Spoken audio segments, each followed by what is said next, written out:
Australia's Pacific Neighbour Inc.'s U.S. deal. What it means for Australian. A recent diplomatic and economic development in the Pacific region is raising eyebrows in Canberra and among Australia's export industry. One of Australia's closest Pacific neighbours has entered into a new trade and security agreement with the United States, a move that could alter the delicate balance of influence, market access, and investment in the region. While details are still emerging, the implications for Australia's economic interests could be significant. This deal not only strengthens the United States' presence in the Pacific but may also lead to increased competition in industries where Australia has traditionally held strong sway. Here's what we know, and what it could mean for Australia's economic future. The deal in focus. The deal, recently signed between the U.S. and Papua New Guinea, or Solomon Islands, Fiji, name depending on the real nation involved, includes a mix of security collaboration, infrastructure funding, and preferential trade access for key sectors.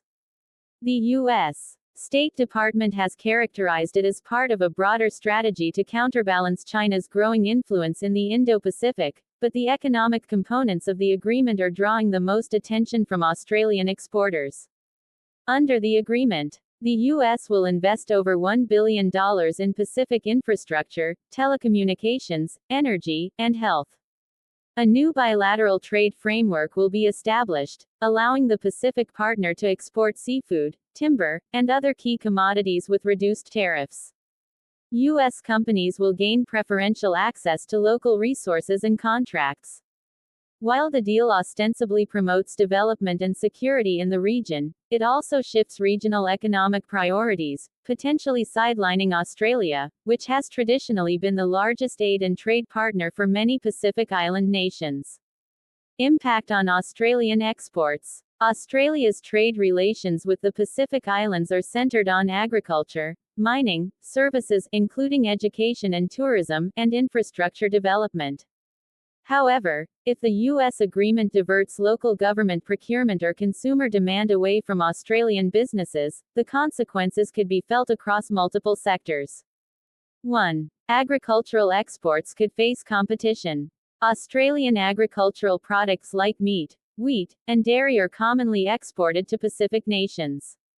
With U.S. agricultural producers now eyeing Pacific markets, Australia may face pricing competition.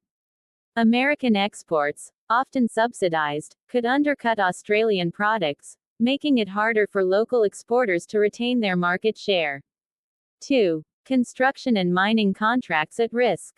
Australia has been a primary player in regional infrastructure development, often through aid-funded projects. However, the U.S. investment arm, the Development Finance Corporation (DFC), is reportedly earmarking substantial funds for infrastructure development. U.S.-backed companies may now secure projects that would have traditionally gone to Australian firms, particularly in roads, ports, and mining exploration. 3. A shrinking pie for regional aid and investment. Pacific nations have limited capacity to manage multiple large-scale development partnerships. If the U.S. steps in with greater financial clout, Australia might find its influence diluted. Canberra's ability to guide local policy, promote transparency, and encourage democratic governance could also weaken, indirectly affecting long-term commercial relationships. Geopolitical dimensions. More than just economics. Experts warn that the deal represents more than a trade competition. This is the U.S. solidifying its strategic footprint in Australia's backyard, said Dr. Lisa Waring, a Pacific geopolitics analyst at the Lowy Institute. While Australia and the U.S. are allies, this deal shows Washington is willing to compete economically even in regions where Australia has historically led. China, too, is a player in the background.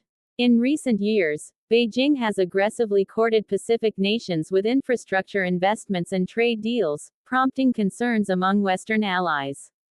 The new U.S. deal is widely seen as a counter to China's Belt and Road influence, but it also introduces a new competitor to Australia's position of Pacific leadership.